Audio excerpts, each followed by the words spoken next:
Hi, thank you for your patience as we dealt with a little bit of slow internet that had to be fixed, and now it certainly is.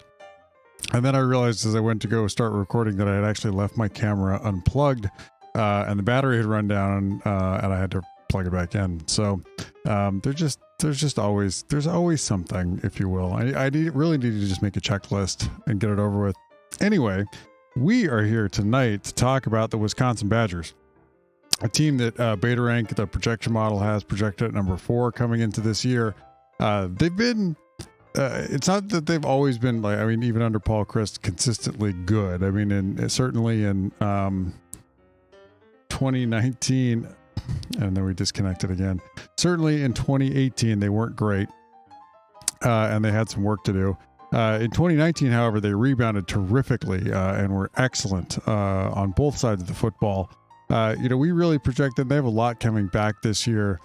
We project them to potentially, chase, maybe not chase down the Buckeyes, but be within spitting distance. And Wisconsin's interesting because in a lot of ways you look at what they have, and this projection at number 4 might be their ceiling. For a lot of teams that we've talked about up to this point, they often have... Some of them do have a lot more potential upside than downside. Georgia, for example, with bringing on Todd Monken as the offensive coordinator, and really having the defense figured out. They really have a lot more upside than potential downside when you look at what they've got. Wisconsin, I feel like this is the upper end of their projection here. I mean, the projection model really likes what they do in coaching and development. It has them at number 8 in coaching and development. That shouldn't surprise anyone. I mean, Wisconsin develops players, develops talent, sends them off to the NFL in ways that not a lot of other programs can match. And I think that speaks really well to what they've built. I mean, even if you go back to the way Barry Alvarez sort of built this program, back up into respectability and even some Big Ten titles. It was built on recruiting and developing players that were more of a fit for what they wanted to do, and knowing that they were not going to be able to go out and recruit top 10 classes at Wisconsin. So I think they really are more than a lot of other programs that are often trying to go out and simply repeat what may not be repeatable where that program sits geographically.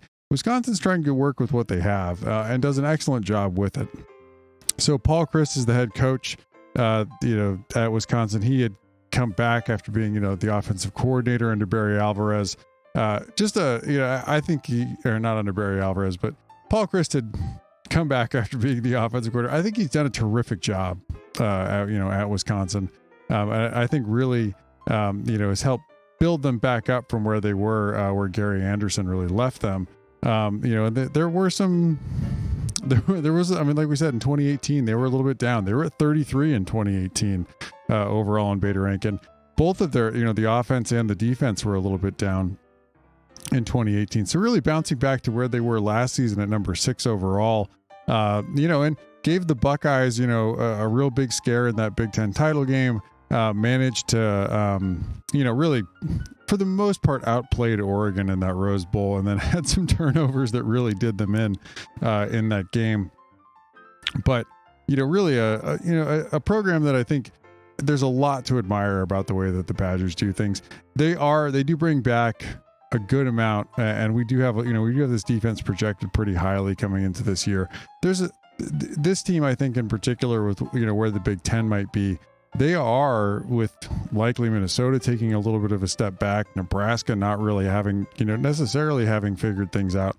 Iowa really still, struggling and hasn't figured out what to do on offense yet.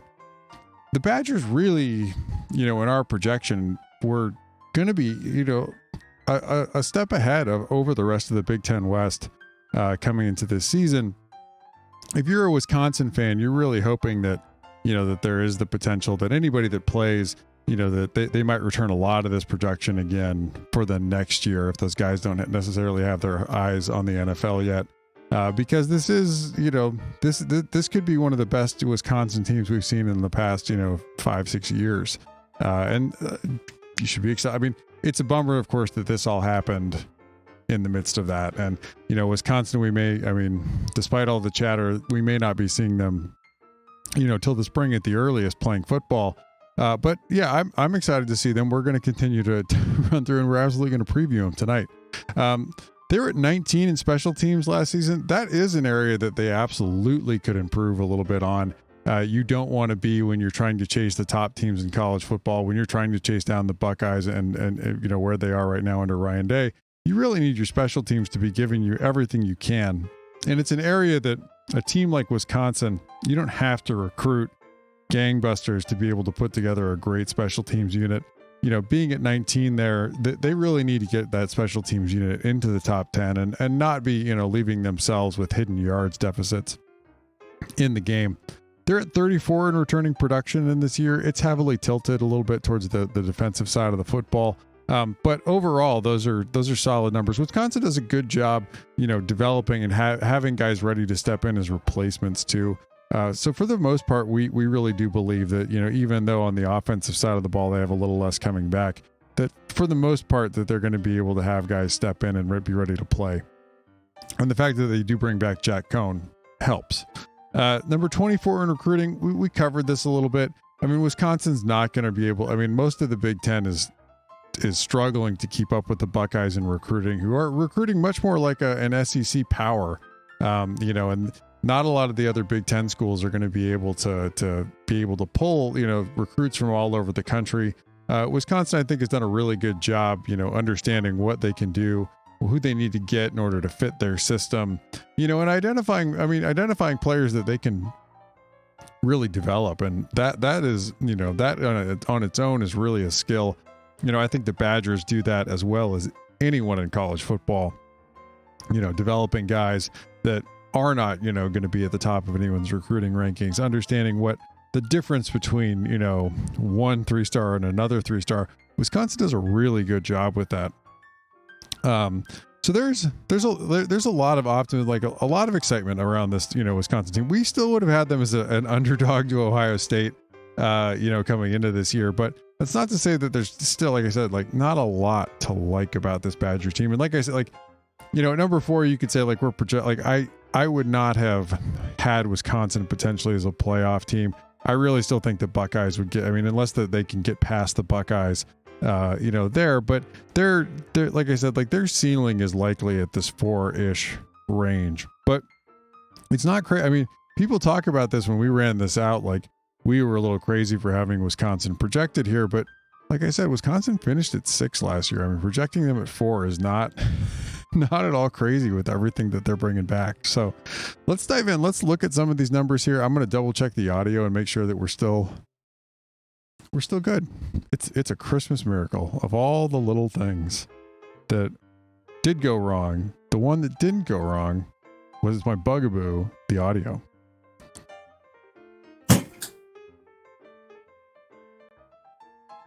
So Wisconsin last season on the offensive side of the football, really kind of, an improved offense in a lot of ways. They were number 8 overall in beta rank, number 9 in drive efficiency. That's a solid drive efficiency number.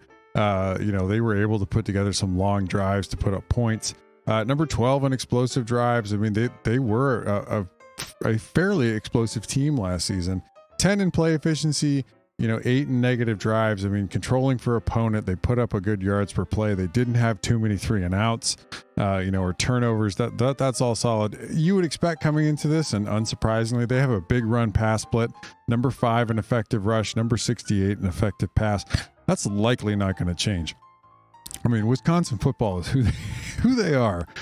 They were, their offensive coordinator is Joe Rudolph. I think he's done a really good job with this offense. And again, like this shows, like I talk about this with college football. College football is a little bit different than the pros. I think in the pros you do run into, and you have, other than like, and the Ravens, like the pro game right now is very much set up for pass first, ask questions later. The college game is not necessarily, there are some very, very good college offenses. Ohio State in particular last season stands out. That are run first, right? That Ryan Day offense with the Buckeyes was a run first offense, even though Justin Fields, I think, got a lot more of the, the credit and the accolades. Really that offense was built around that Buckeye offensive line. Same thing for Wisconsin here. I mean, this offense was built around this offensive line. And anything that you could really get from Jack Cohn as far as, solid play was really gravy on top. And that is going to make this offense more dangerous the more effective he is. He doesn't have, even next season, this coming season, he doesn't have to be the feature, but the more dangerous he is in the same way that Fields is that, they are going to make you pay badly for what you have to do in order to try to control the run game. So Cohn last season, he graded out at 40 in Pro Football Focus's grades for quarterbacks. There was a lot to like. He had some really big improvement. They're fairly high on him coming into this year to take another step forward. The accuracy was there. There is still some room for improvement on some of the decision making. 40 is not, if you watch Cohn last season, you did not come away thinking, oh my gosh, this is a future NFL starter. Of course not. But you absolutely saw some solid quarterback play. And particularly given where he was in the prior year on his snaps, really had taken some steps forward. So I think with Cohn, and they're not going to, and people talk about this Wisconsin team sometimes, they're like, how good can this offense be? And it's like, Jack Cohn is not the emphasis of this offense. This offense is built from the offensive line out, and having, and the running backs are still going to get the majority of, of the yards here for this offense. Cohn, if he can get into and improve into Pro Football Focus's grades where he's a top 30 quarterback, or even a top 20 quarterback in college football, this Wisconsin offense could really hum next season. But they're at number 8 in Pro Football Focus's offensive line grades. I don't think anyone is surprised by that at all. They were great in the run game. They were good in the pass game. They do have some guys to replace here on the offensive line, but with Wisconsin and the offensive line, you fully expect them to again be able to run out a top 10 offensive line. It's something that this program in particular is fully built around. So they're at 71 in returning production on this side of the ball. Returning production is more correlated with the offense, so we do expect them to take a little bit of a step back here from where they were at number 8. But, I actually think the offense, from our projection, I think they might have a little upside. I would not be surprised to see them again in this 8 range, because I think Cohn, with another year of experience as a starter, I think he could potentially take enough of a step forward to offset. And, at 71 in returning production, they're still returning more than 50% of their production for last season. So Wisconsin does a really good job. They're not going to be sitting there, running around looking for oh my gosh, who is going to fill this, spot on the depth chart. Wisconsin's going to have someone developed and ready to go for the most part. Now that said, I do want to call out and look back at, in 2018, this offense, when they finished at 33, they had plenty of production returning, in 2018, and it really didn't quite work. Some of that was that they didn't quite have the quarterback really figured out. Cohn played very differently in the snaps that he had. There were some issues in 2018, but, I could see them, putting together a top 10 offense again this next season. On the defensive side of the ball, number 12 overall in beta rank, they had some, and I had some Wisconsin fans riled up at me early in the season because this defense fell off a little bit as the year went on. In the raw counting statistics, this Wisconsin defense was, I believe, finished better than this, in the yards per game, those kind of metrics. Really. But, number 12 in beta rank, number 1, absolutely. Their terrific number is number 1 in drive efficiency. It was very difficult to drive the length of the field against this defense. They did not give up long drives, controlling for field position and opponent. And that is certainly a great tool to have in your bag. Number 16 in explosive drives. That's another big one in beta rank. Where they struggled a little bit more was on play efficiency. You could get your yards per play. They made it tough to string those yards per play together into points. But you could get your yards per play against this Wisconsin defense. they also struggled in getting off the field in the first 3 downs. So not enough 3 and outs, 24 in negative drives. They certainly have something to work on there. They need to come off the bench with a better plan and execute it. And, that will certainly help them coming into this season. 10 in effective rush, 16 in effective pass, not a real big split.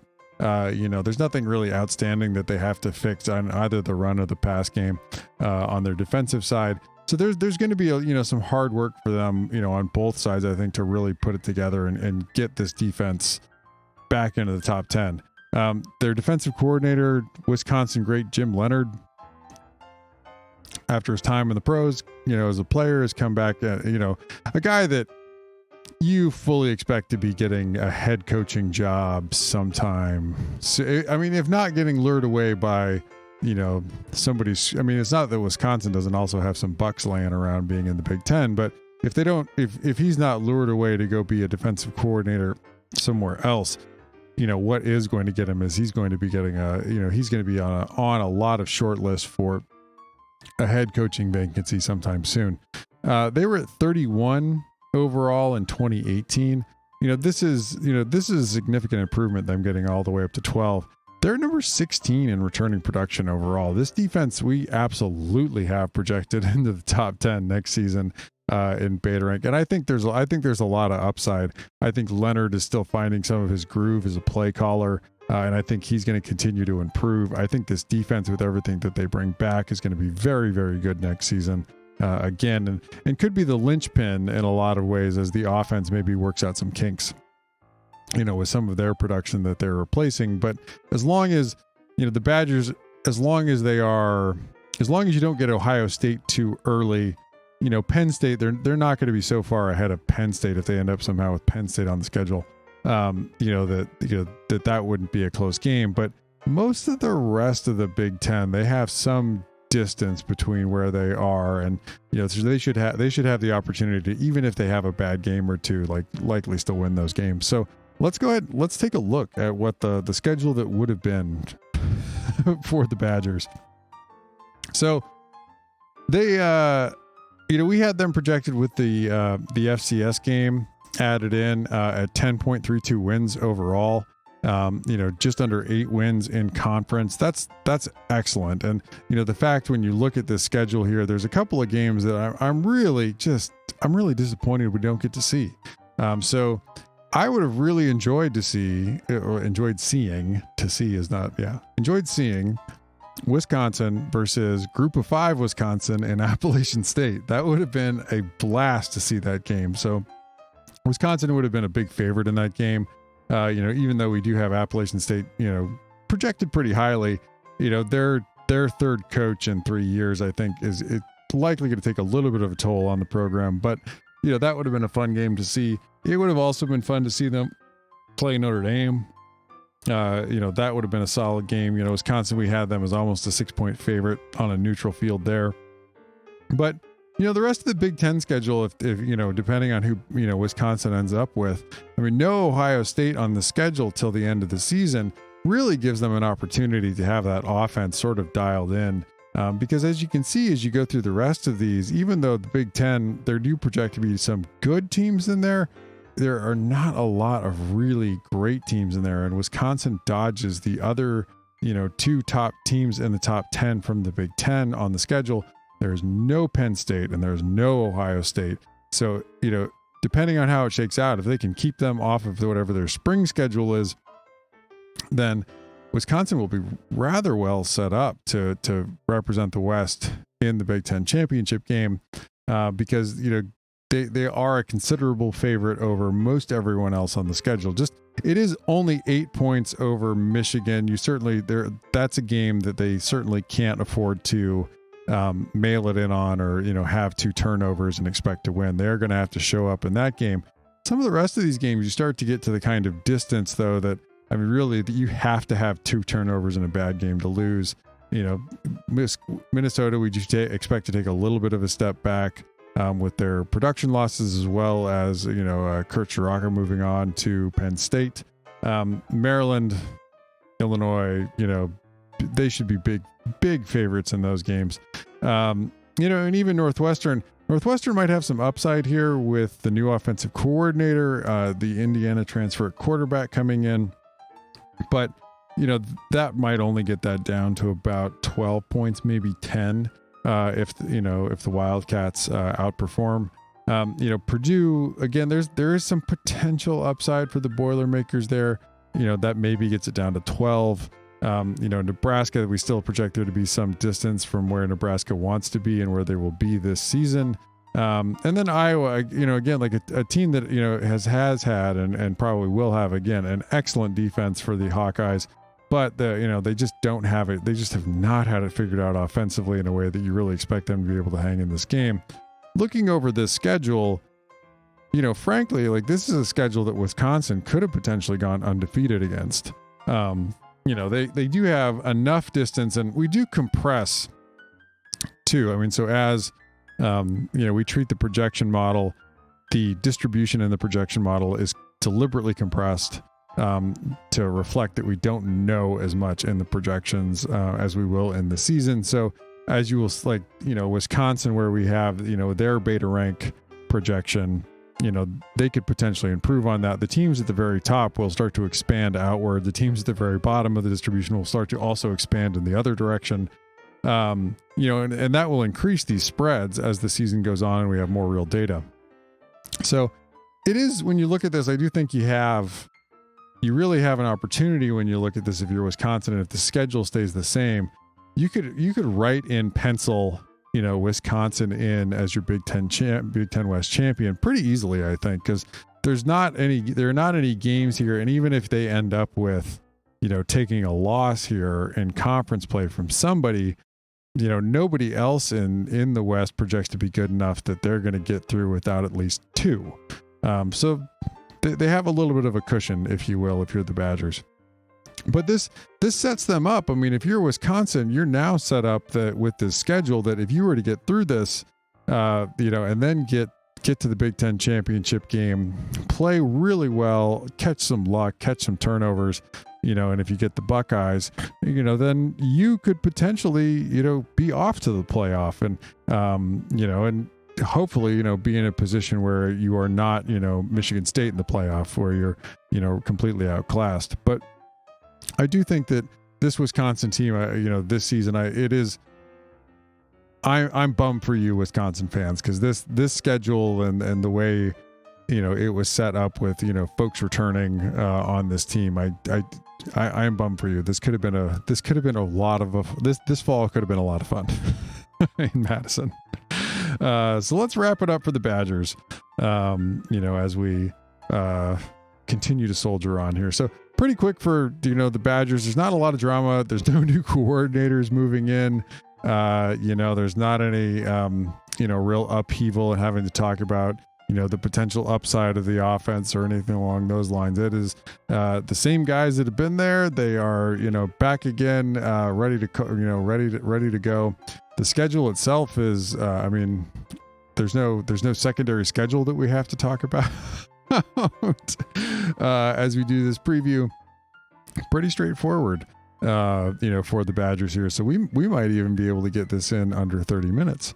So I'm bummed. I'm excited to see what this Wisconsin team is like whenever we do kick off Big Ten play. I really am also, I want to see them matched up and hopefully if they do try to match up with a Pac-12 team for a non-conference game, it would be fun to see this Wisconsin team play Washington, Oregon, USC. They absolutely, deserve that shot. So this could be a fun. And if you're a Wisconsin fan, I think take heart. Some of these players are going to end up coming back. With the extra year of eligibility, with the fact that this spring and this fall and the spring won't count against players. So some of these players may end up coming back. And playing, and and that'll be a lot of fun to be able to watch if Wisconsin is able to return and parlay a lot of returning production again into 2021. So let's wrap it up here. I got to look at who we actually have next. It's Ohio State, so we'll do the Big Ten back to back. So we'll have Ohio State tomorrow previewing the Buckeyes. I live in Columbus. There will be There are a lot of very bummed people in Columbus right now. So we'll do the Buckeyes tomorrow for Sharp College Football. Anyway, you can find all the stats you just saw and a whole lot more at sharpcollegefootball.com. I'm Rob Bowron. I'm the econometrician behind BetaRank. You can find me at BetaRankFB or at Sharp College Football. I also handle the tweets from there. We have a Pac-12 podcast at 12 Pack Radio. And you can find all the back episodes of that at sharpcollegefootball.com/12 Pack Radio. We released a bonus episode previewing the FBS games in BetaRank that are taking place this week. Go ahead and tune in for that if you like. Thank you so much for tuning in. Stay safe out there, and we will see you tomorrow to cover the Buckeyes.